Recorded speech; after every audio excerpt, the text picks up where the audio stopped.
Saitama is completely overpowered and can 1v1 almost any other powerhouse character and win, but it's not because of the reasons you'd normally think.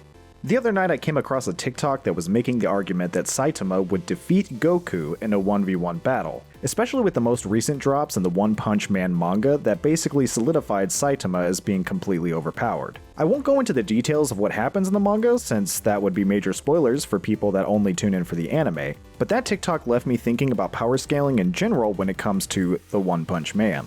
Honestly, I think power scaling is a really fun topic if it's handled correctly, but unfortunately, fandoms usually can't handle these topics without either ignoring reason altogether or becoming completely toxic. In good faith, however, I'm hoping that this video is received by people who love talking about anime, their favorite characters, and One Punch Man just like myself.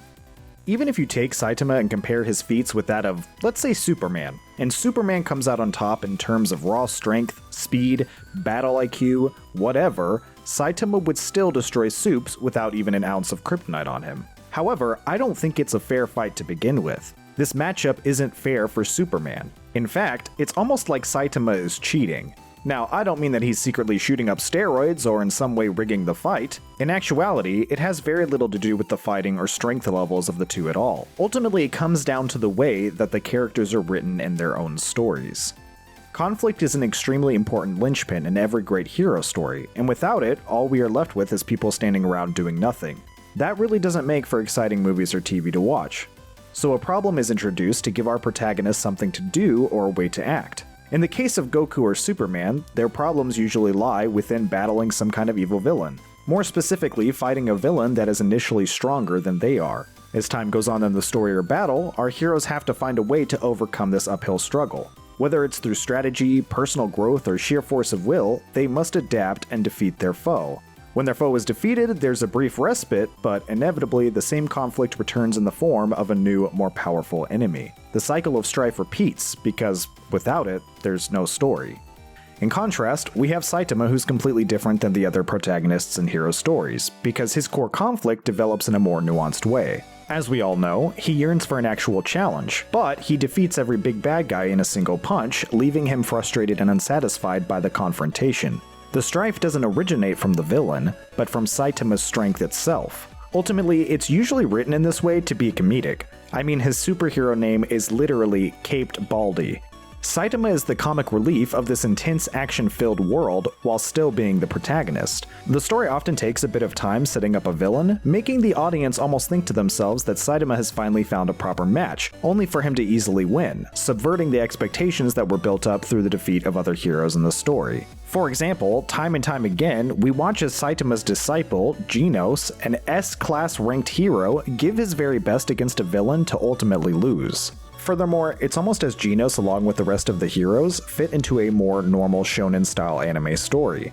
Genos loses battles, but through determination comes back with upgrades and is ready to fight harder and stronger. The comedy is pushed even further when we watch several S-class heroes, the strongest there are, struggle to fight a single opponent. All the while, Saitama is just running through the rest of them with ease and little to no care in the world. Even at the end of the first season, it seems like Saitama has found an equal match, with Lord Boros smacking him around a bit. But in the end, Lord Boros tells him that he could tell that Saitama is holding back. This is the ultimate crux of the problem. Caped Baldy needs conflict in order for there to be a story, but the core of his struggle is that he beats every opponent with a single swing.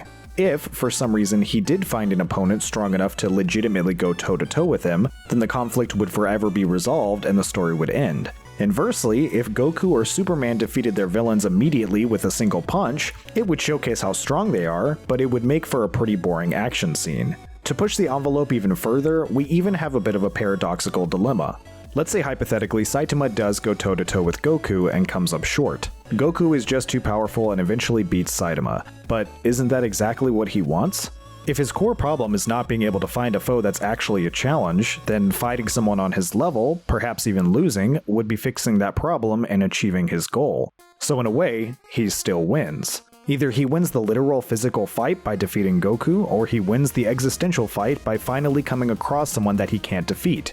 In either scenario, he still comes out the victor.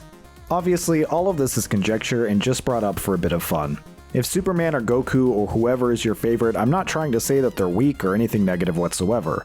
I'm just not sure that it's fair to pit serious characters against characters that are built and formed for the sake of comedy. Because when comedic characters do some Deus Ex Machina stuff, it's played off as a joke and doesn't really lessen the story.